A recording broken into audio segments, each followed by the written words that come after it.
Thank you. I inquired of the Chancellor how many present in this auditorium are students and how many are professors or teachers. I've been told you are all teachers. So good afternoon, fellow teachers. I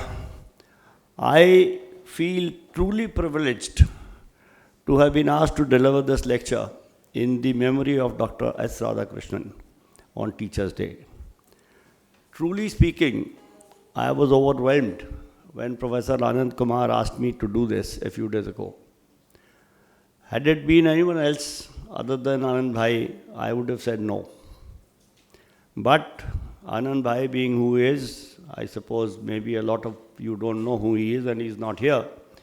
Therefore, I can speak freely about him. He being the man that he is, there was no way I could refuse. The feeling of being overwhelmed has not abated even a little over the last few days that I have been living with this thought and working on this lecture.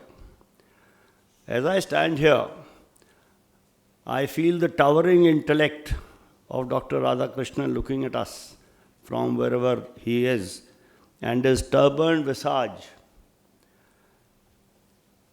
I had written hovers in front of my eyes, but now I can see it hovers behind me, overlooking what I am doing. This could be a perfect example of Suraj ko diya dikhana. Nonetheless, what needs to be done has to be done. And let me now proceed with this lecture. I have divided this lecture into 4 parts. I will begin with some opening comments about the life and work of Dr. Radhakrishnan. I recognize that there will be nothing new in this for my contemporaries. But as a teacher, or I should say a former teacher, I am acutely aware of my responsibilities towards the younger generations. The first part will thus be primarily addressed to my younger colleagues and friends. The second part will focus on the views of Dr. Radhakrishnan on teachers and education. This part will draw largely from what is commonly called the Radhakrishnan Commission Report, and which is formally called the University Education Commission Report. The popular name is because this commission was chaired by Dr. Radhakrishnan. This report contains possibly the most extensive and exhaustive description of Dr. Radhakrishnan's views on teachers and education. In the third part, I will present my understanding of the situation of teachers and the state of education in the country today. And I will close with what I think needs to be done to education system in our country, its impact on teachers, and of course the responsibilities of teachers in the current situation. So speaking of Radhakrishnan, we all know that Dr. Radhakrishnan was the second President of India from 13th May 1962 to 13th May 1967. He succeeded Dr. Rajendra Prasad and was succeeded by Dr. Zakir Hussain.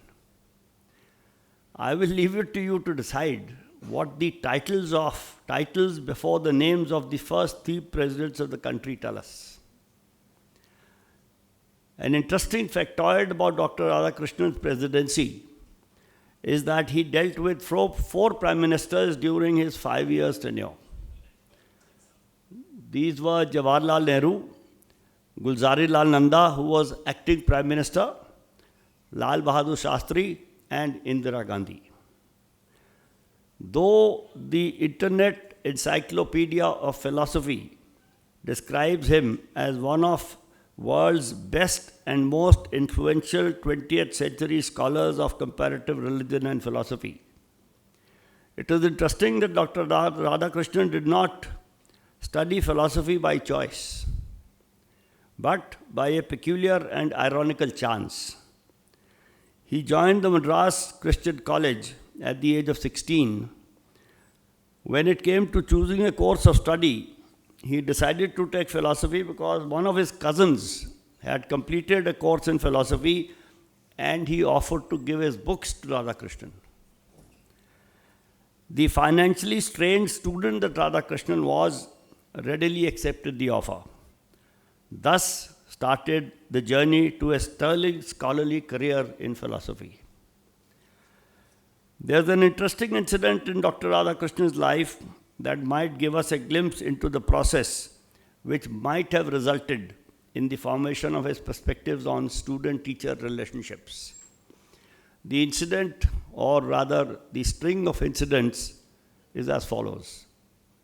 As early as when he was still studying for his bachelor's degree, Dr. Radhakrishnan was struck by the criticism of the Vedanta system by Western scholars. That, and I quote, the Vedanta system had no room for ethics, end of quote. He decided to respond to this criticism in the thesis that he wrote for his bachelor's degree. The thesis was titled The Ethics of Vedanta and Its Metaphysical Presuppositions. The thesis was published when he was only 20 years old and was commended by two of his professors, the Reverend William Meston and Dr. Alfred George Hogg. Commenting on this, Radhakrishnan has himself written that the criticism of Hogg and other Christian teachers of Indian culture, and I quote, disturbed my faith and shook the traditional props on which I leaned, end of quote. Elsewhere, Radhakrishnan wrote that as a student, and I quote again, the challenge of Christian critics impelled me to make a study of Hinduism and find out what is living and what is dead in it. My pride as a Hindu, roused by the enterprise and eloquence of Swami Vivekananda, was deeply hurt by the treatment accorded to the Hinduism in missionary institutions. End of quote. The healthy respect he had for his teachers is shown by the fact that despite being challenged by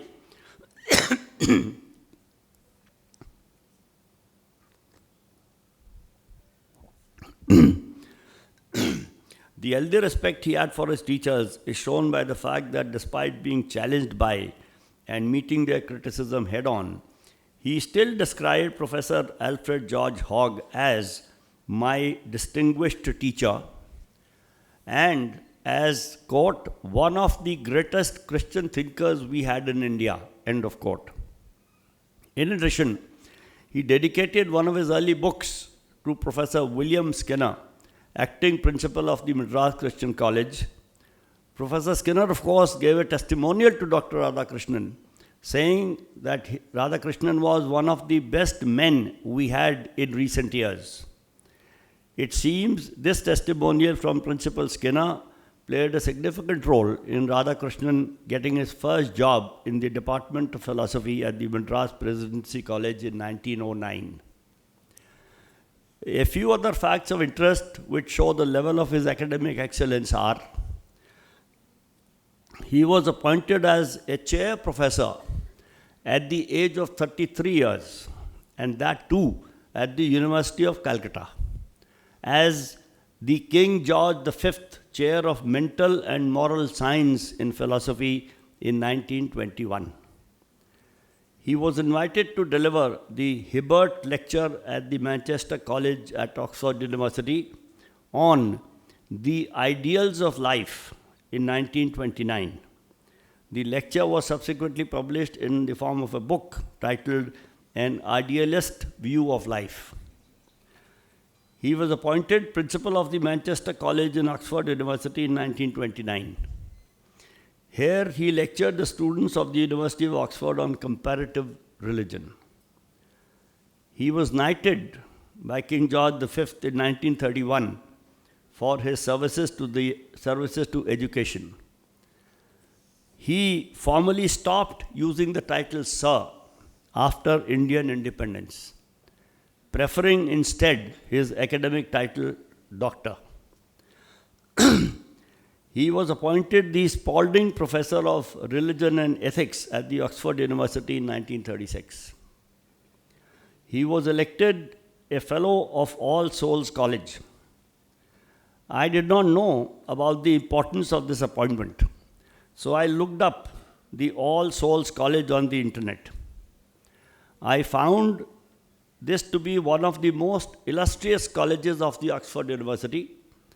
It was founded by King Henry VI of England in 1438 to commemorate the victims of what is called the 100 Years' War.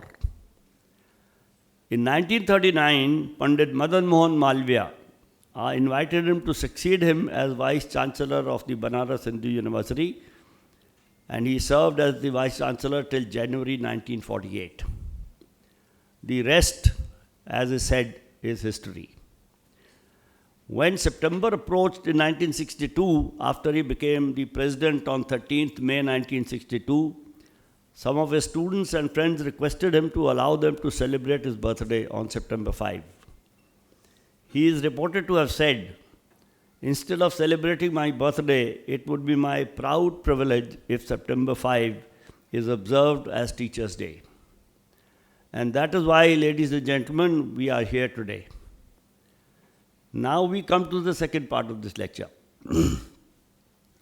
which is on Dr. Radhakrishnan's views on teachers and education.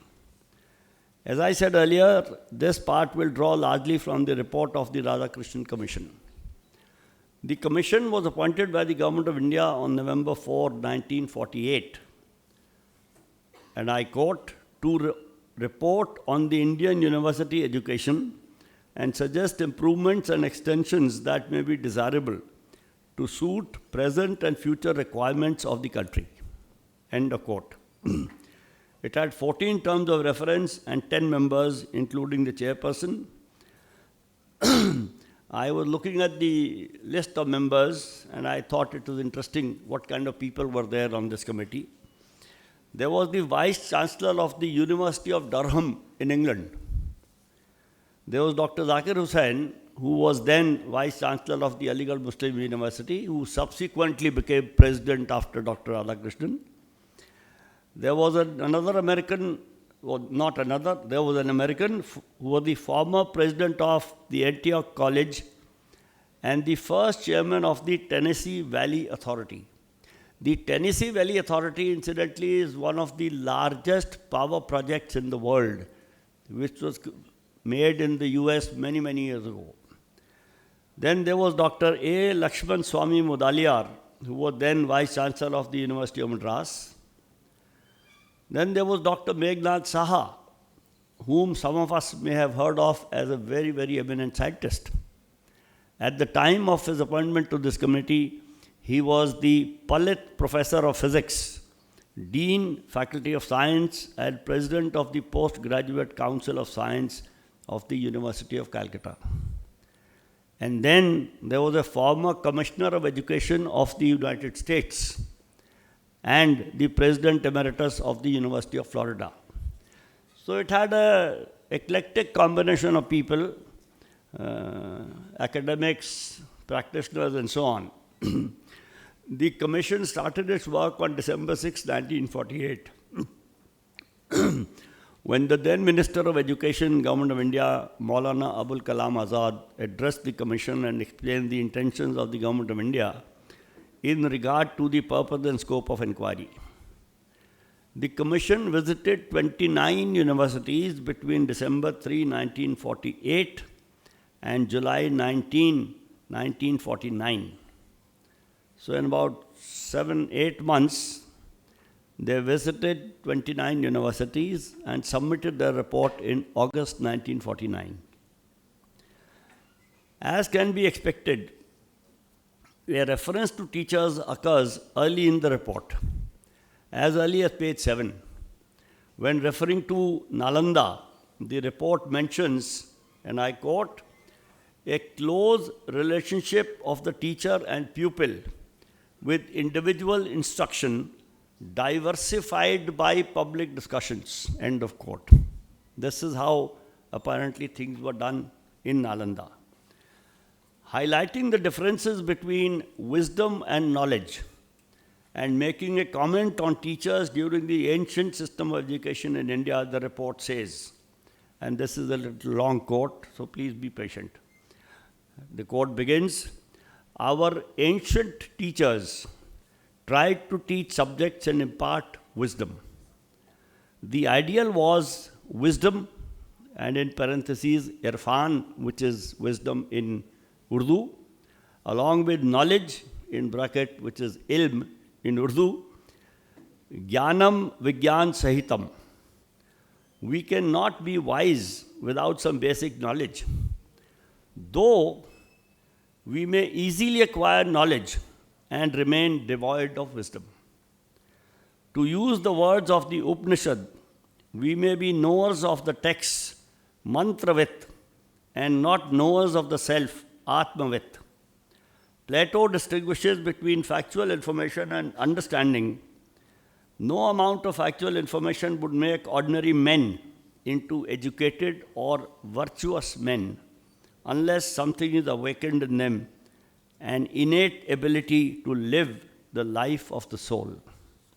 And by the way, all these writings were done in 1948 when, fortunately or unfortunately or contextually, men included women. So I would not at all feel that this is politically incorrect. Here the report quotes the famous English poet T.S. Eliot. "Where is the wisdom we have lost in knowledge? Where is the knowledge we have lost in information? The cycles of heaven in 20 centuries bring us farther from God and nearer to the dust." The report then continues, and I quote again, "The strength of the new faiths among intellectuals is partly due to their claim to explain the universe. By professing to interpret all human activity in terms of a single thesis, they give the modern educated men a sense of assurance and certainty formerly provided by religion. Since education is both a training of minds and a training of souls, it should give both knowledge and wisdom." As an aside, not to leave out our other ancient university, the report also mentions Taxila in the following words. "In the University of Taxila, which was famous even in the 7th century BC and attracted scholars from many parts of India and was known in Greece, the subjects taught included philosophy and literature, medicine and surgery, archery and military arts, agriculture and commerce. Special schools for grammar, law and astronomy, medicine and surgery were established by the 5th century BC. The Radhakrishnan report is a veritable gold mine on matters pertaining to education and teachers. I wish I could share a lot more of it with you, but it is just too long. The total report is 700 pages, with the text itself being 512 pages, the rest being appendices and graphs. However, I cannot help but read some parts of it. In the early parts of the recommendation, it comments on the importance of the teacher and his responsibility. This is what it says, and I quote, and again this is a long quote, "The success of the educational process depends so much on the character and ability of the teacher that in any plan of university reform, the main concern must be for securing an adequate staff with qualifications necessary for the discharge of its many-sided duties." Elsewhere in this report, we have discussed the aims and objectives of university teaching. Briefly stated, they are: 1. Transmission of the intellectual and ethical heritage of humanity to the young. 2. Enrichment of this heritage and extension of the boundaries of knowledge. 3. Development of personality. The primary responsibility of a teacher is to arouse the interest of the pupil in the field of study for which he is responsible. He has not merely to convey factual information and principles and generalizations which accrue from them.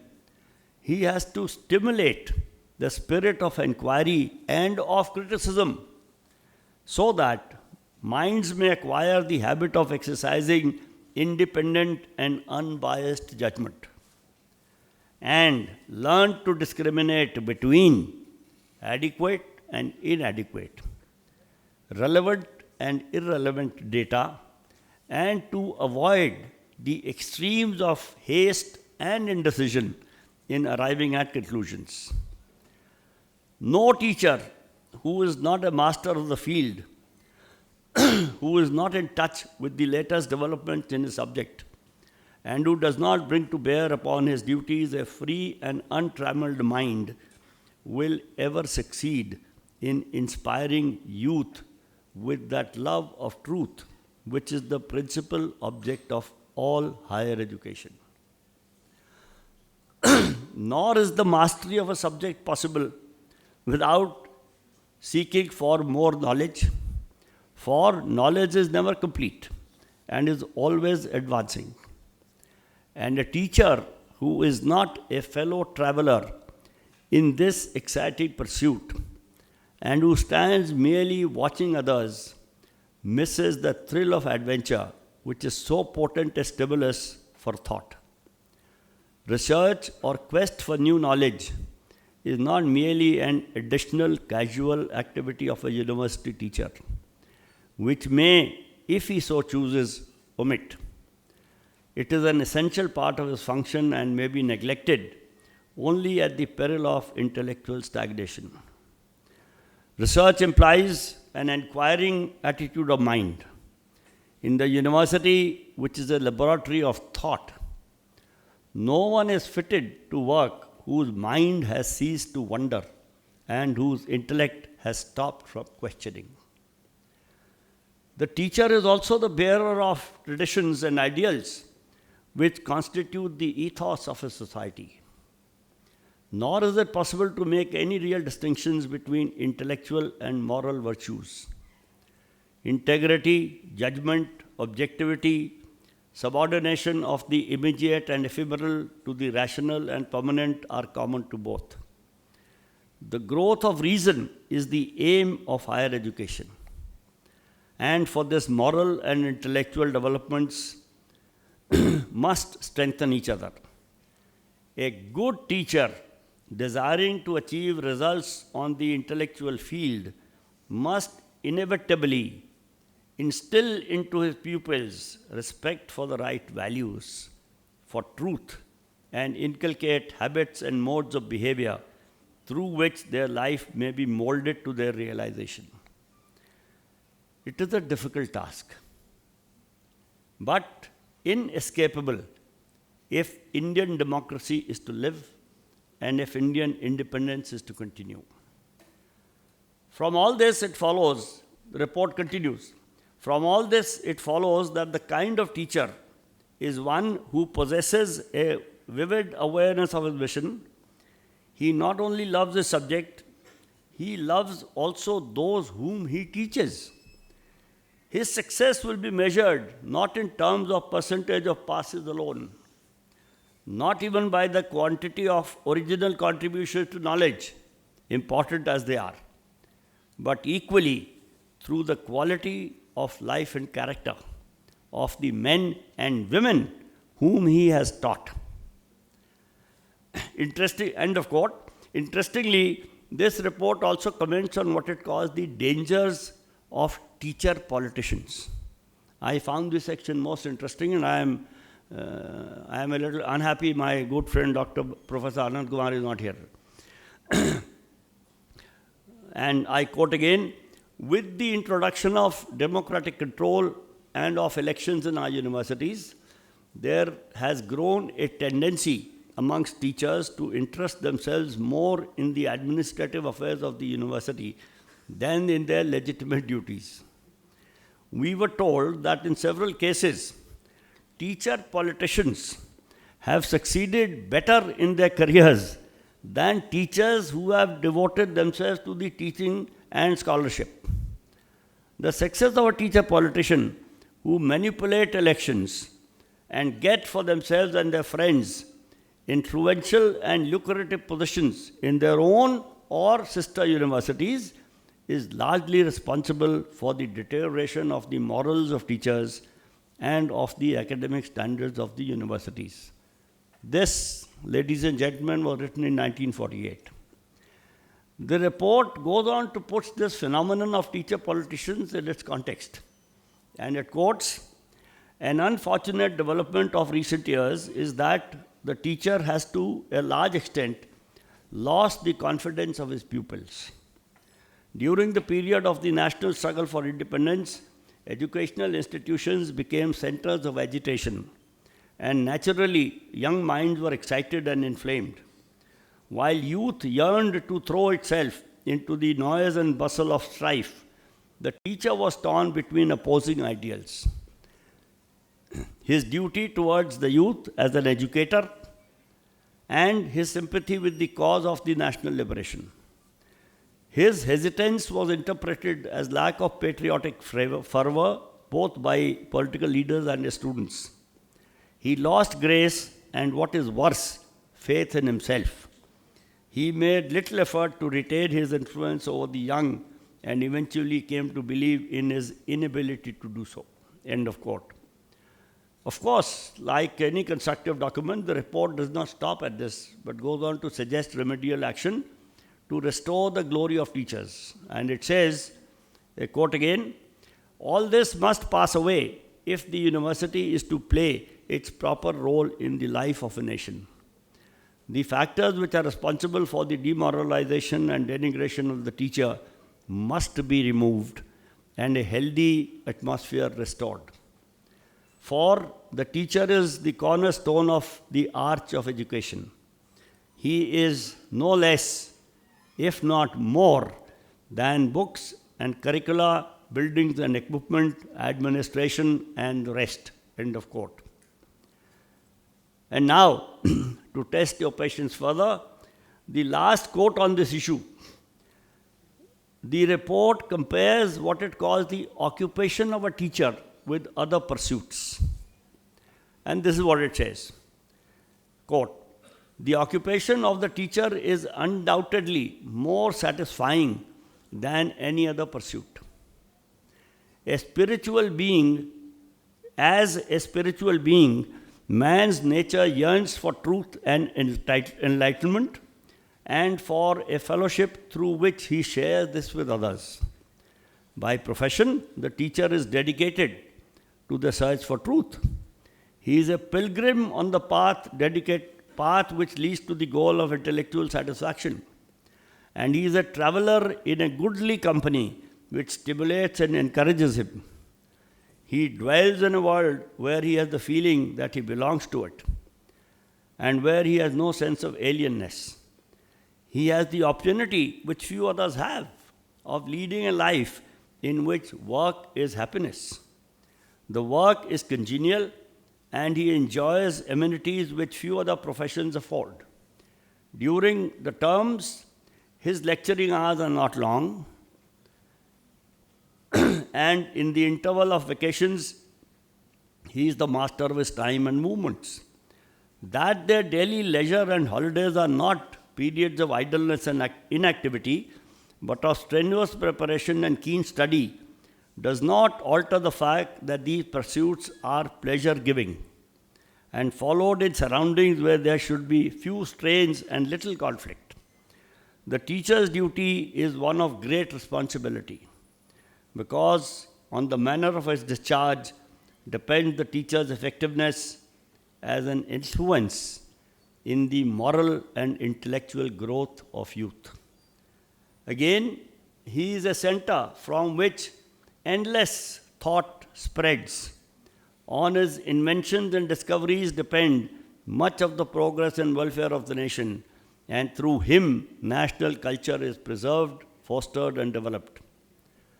But while some of this work may be capable of yielding immediate and tangible results, the value of much of it cannot be assessed because the relation of cause and effect cannot be established. End of quote. While this could go on, we also need to move on. So let me go on to the third part of the lecture, which is a comment on the current state of education in India. Frankly speaking, when I was about to start writing this section of the lecture, the first thought that came to my mind was to say that the current state of education in India is dismal. Then immediately the thought of the glass being half full or half empty came to my mind. And after thinking long and hard, I came to the conclusion that the glass is neither full nor half empty, but it is just about a quarter full. I say this because I do see some islands which are close to being excellent. Two caveats here. One, while there are institutions that are close to being excellent, it must be said that there are far and few in between. The other and more important caveat is that I am not, by any way, shape, or form, referring to the so-called institutions of excellence or institutions of eminence, which have been labeled as such by the government. As an aside, when the Institutions of Excellence scheme was announced by the government in 2017, and institutions who were desirous of becoming excellent, who were desirous of being eminent, were asked to apply for this privilege, the obvious carrot being the large sum of money on offer, I wrote a piece titled Applying for Eminence in one of the English dailies on September 29, 2017.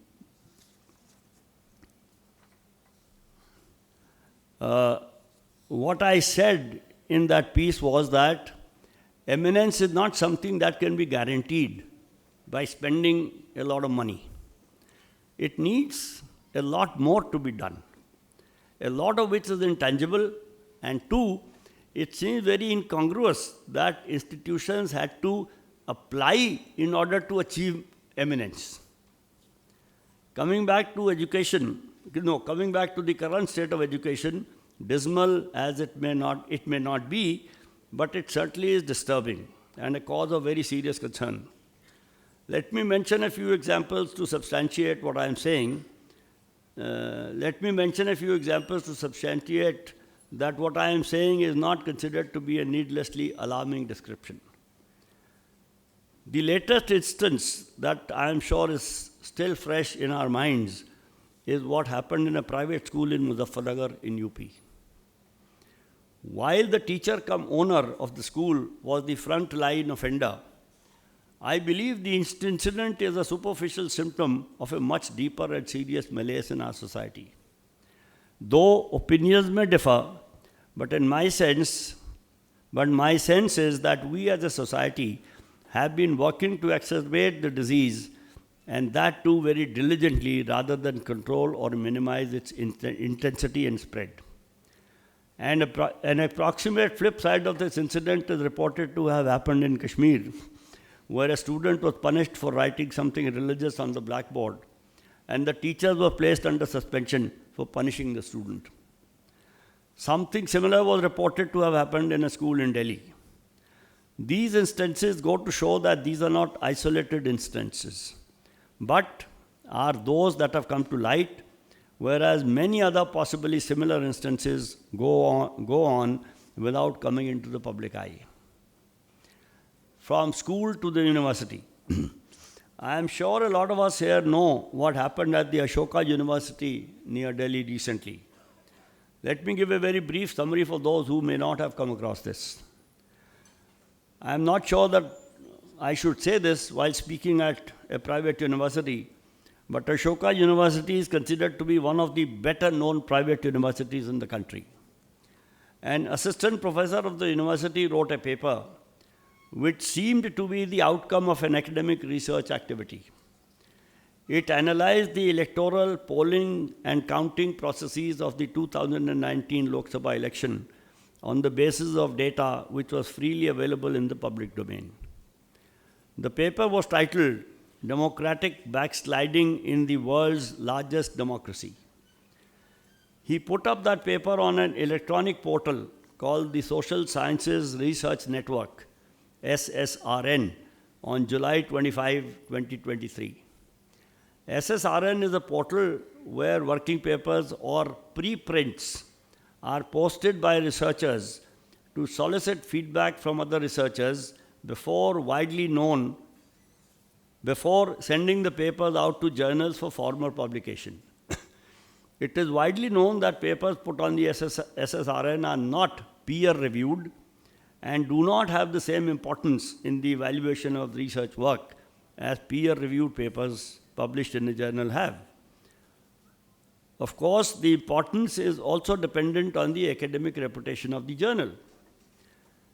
Ashoka University posted a statement on Twitter, or I should say X, on August 1, 2023, which read as follows, and I quote, Ashoka University is dismayed by the speculation and debate around a recent paper by one of its faculty members, and it names the faculty member, which I don't want to do, and the university's position on its contents. As a matter of record, Ashoka University is focused on excellence in teaching and research across multiple disciplines with a vision to build India's finest university, create social impact, and contribute to nation building. The university encourages its 160 plus faculty to carry out research, but does not direct or approve specific research projects by individual faculty members. Ashoka values research that is critically peer-reviewed and published in reputed journals. To the best of our knowledge, the paper in question has not yet completed a critical review process and has not been published in an academic journal. Social media activity or public activism by Ashoka faculty, students and staff in their individual capacity does not reflect the stand of the university. End of quote. A university publicly dissociating itself from the research of one of the members of its faculty and questioning the quality on the grounds that it will not peer reviewed, and that too in a tweet, was really unprecedented. The incident created a kind of a furor on the campus. The assistant professor concerned resigned. Another senior professor also resigned in support. The students and several other departments wrote to the Vice Chancellor in support of the assistant professor. I am not aware of the latest status in this incident, but I know that this is not the first time this kind of a thing has happened at the university. At least one other professor had resigned or had to resign, and a former chancellor also left in some sort of a controversy. I will let you decide what does this tell us about the so-called academic freedom at what, by all intents and purposes, is considered to be a so-called prestigious university. Another very serious concern is the phenomenon of ad hoc teachers. And this also spreads all the way from universities, colleges to primary schools. There are countless stories of all kinds of exploitation of such ad hoc teachers at all levels. There have been large-scale demonstrations at Jantar Mantar by ad hoc teachers of Delhi University and its affiliated colleges, where folks who have been teaching year after year on annual contracts with no benefits of service at all. It was also reported that when, after a lot of public pressure, interviews were held for so-called regularization, and in a large number of cases, those who had been teaching for years, often more than 10 years, were not regularized, and some other candidates were appointed on what was politely called extraneous considerations. One such disappointed teacher was reported to have committed suicide. Another matter of grave concern about higher education today is the appointment of vice chancellors of universities and directors of the so-called institutions of higher learning. I can say, based on my personal information and experience, that the processes of these appointments are very often manipulated, fixed, and suffer from various irregularities. A very telling situation in this regard pertains to the Indian Institute of Management. I am familiar with this because I have worked with an IIM for 22 years, In 2007, the government brought in what it called the Indian Institutes of Management Act 2017. It was announced with much fanfare that all the IIMs were being given complete autonomy, in that the Board of Governors of each IIM could appoint the director on their own without having to get an approval from the government. Similarly, the power to appoint the chairperson of the Board of Governors was given to the board. Less than 2 months ago, on July 21, 2023, within 6 years of granting autonomy with much fanfare, the government introduced what it called the Indian Institutes of Management Amendment Bill 2023. As was apprehended by a lot of people, this 2023 bill not only undid what the 2017 law did, it gave complete control of functioning of the IIMs to the government, even taking away whatever little autonomy they had before 2017.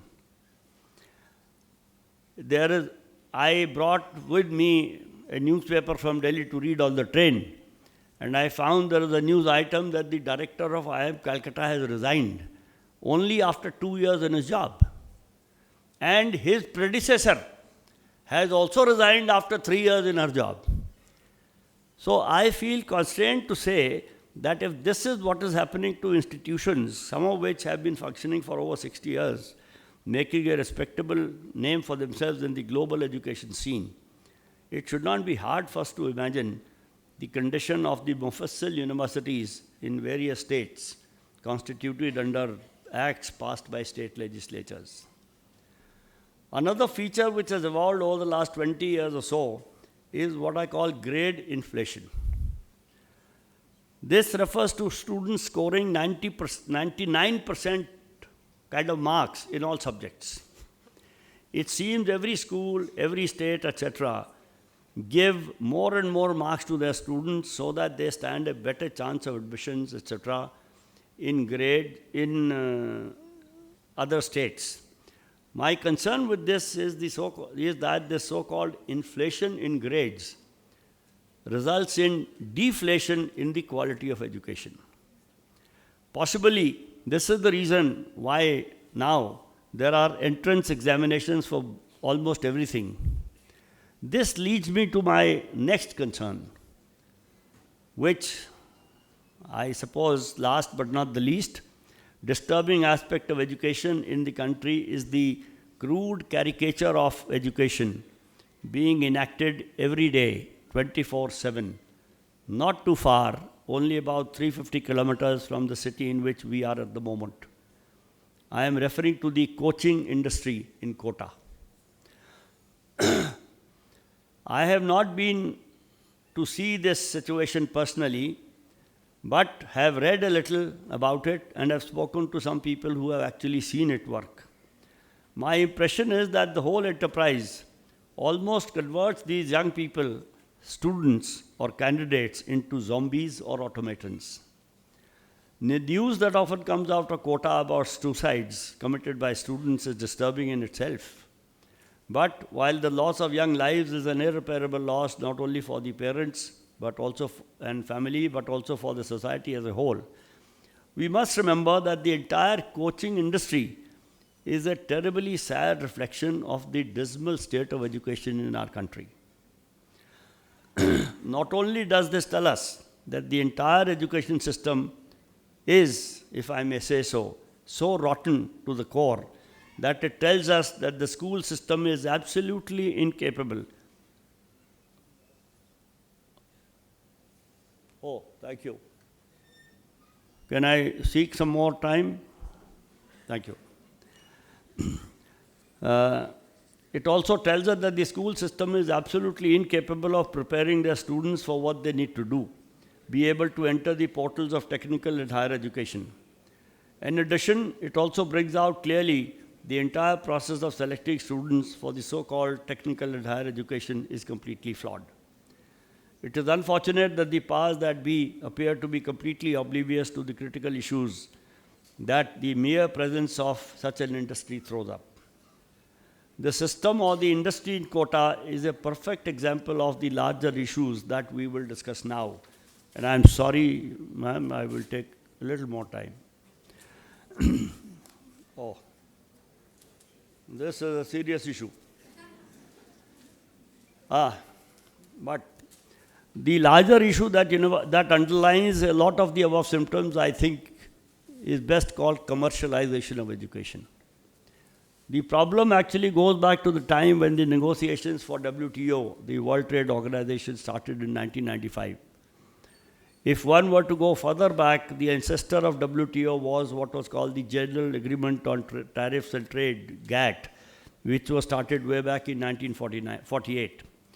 Education was first included in the negotiations of WTO as a service beginning around the year 2000. Inclusion of education was opposed by some people, and I happen to be one of them, on the fundamental ground that there are some human endeavors which can and should not be considered something that can be traded or be treated as a commodity, and therefore not amenable to being treated as a business. Two such endeavors that come to mind immediately are education and healthcare. Commoditization or commercialization of such activities is undesirable and also impossible, because these two activities touch human beings in a very intimate way, one physically and the other mentally. And tragically, the tremendous damage the commercialization of both these activities has done to society at large is there for all to see, at least for those who want to see. Activities like healthcare and education are not mere professions. They also have an element of service, vocation, and what might be called calling. As a matter of fact, those of us who've been around somewhat longer might remember that professions like teaching and medical practice were considered and even referred to as noble professions. Even the Radhakrishnan report is categorical that education is a public good and funding for education is the responsibility of the state. This, of course, takes us into complex and troublesome areas like autonomy of academics and academic institutions. And since responsibilities of the state are carried out through our so-called elected representatives, if we decide to go into it any further, it will take us into more complex and troublesome areas like how our politicians behave. And in the interest of time, for which I have already got a notice, I don't think I should go into it any further. Finally, what can be done? It would be foolhardy for me to think that I have to say something which nobody ever has said. So I won't do that. But let me quickly go through two things. One is what I think are purposes of education. And I'm now not reading what I wrote, but I'll just describe that so that I may do it quickly. I think whatever we may imagine or assume, I think education has three purposes. First purpose is to make every child into a good human being. What is a good human being can be left to everybody's imagination. But I think the first job of education is to make every child into a good human being. So we may call that primary education. Once we are a good human being, I think it is the job of education, the second level job, to make these good human beings into good citizens. Now, whether all good human beings are good citizens? Not necessarily. Whether all citizens are good human beings? Perhaps. So there is some distinction there. So the second level of making good citizens could be called secondary education. After that, of course, these first two levels can be called general education. Then we make these good human beings and good citizens into productive member and contributing members of society by giving them vocational education, professional education. What is happening in the country today is the reverse. From class 1, parents start thinking of, ye IIT, IIM mein kaise jayega? So we think of the tertiary education, not of the primary. This is like making a very good top floor of the building, what is called penthouse, and not thinking about the foundation. So this is a serious inversion of what it should be. And the Radhakrishnan report, I thought this was my new contribution when I thought of it a few years ago. But to my great surprise, the Radhakrishnan reports also says the same thing in a different way, which I have quoted, which I am not going through the details of. The actually, there is something very interesting. Anyway, this. Then I come to the last bit, which I think is certainly worth saying. When we meet somebody, we ask this person, what is your name, where are you from? Sooner or later we come to, who are you? So somebody like me is likely to say, I am a retired professor. Somebody says, I am a doctor. Somebody says, I am an IAS officer. Somebody says, I am a lawyer. Nobody says, I am a citizen. Why don't we do that? Because, one, we have never been told what it is to be a citizen. In my civics class 200 years ago, we had a little section which had parliament के दो वो house होते हैं, एक में 543 member हैं, एक में 250 मेंबर हैं. ये रट लेना होता था. This doesn't tell me what is a citizen. It doesn't tell me what is an active citizen, what is an aware citizen, etc., etc. Now, our educational system doesn't do that. And the other thing is more insidious. Some people say fish will be the last to discover water. Because when they are not in water, they are no more. So we live as citizens from the moment we open our eyes or even when we don't open our eyes. So we are always citizens. So it has never occurred to us, what does it mean to be a non-citizen? So what I have been trying to talk about is that we should think of education for citizenship.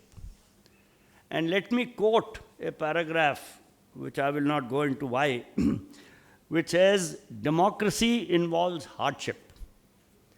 The hardship of unceasing responsibility of every citizen. Where the entire people do not take a continuous and considered part in public life, there can be no democracy in any meaningful sense of the term.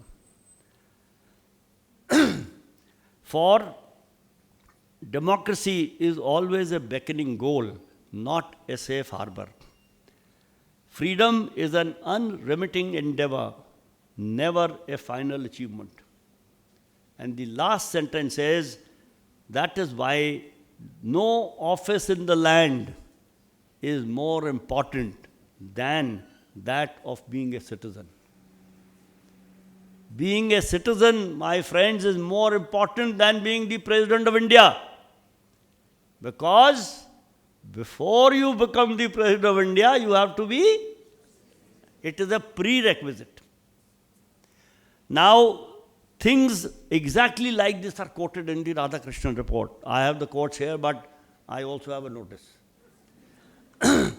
So, let me read the last bit, which is, I think, you will permit me to do that. Though I had said that I will conclude with my comments on education for citizenship, I cannot resist the temptation of sharing a regret and a possible suggestion. I have also explored the idea of introducing education for citizenship as a part of some curriculum with several schools, colleges, and universities. The closest I ever came to that was when I taught a course called Manager as a Citizen in a Democratic Society in one of the IIMs. The course was, of course, abbreviated by students as MCDS. It was offered as an elective. It ran for 3 years and then it was discontinued. I wonder if the ITM University, which has pioneered the setting up of a Gandhian school of democracy and socialism, would venture into education for citizenship. I thank you once again for making me undertake this formidable task of delivering